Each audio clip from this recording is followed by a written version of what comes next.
Have you ever wondered how airplanes are kept clean and maintained?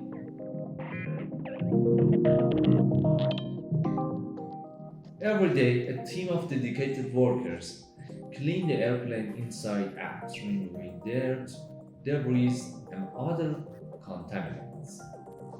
After every flight, trained mechanics inspect the airplane's engine and other critical components to ensure they are function properly. Inside the plane, workers clean the seats, tray table, and other surfaces. They also restock supplies like blankets, pillows, and snacks.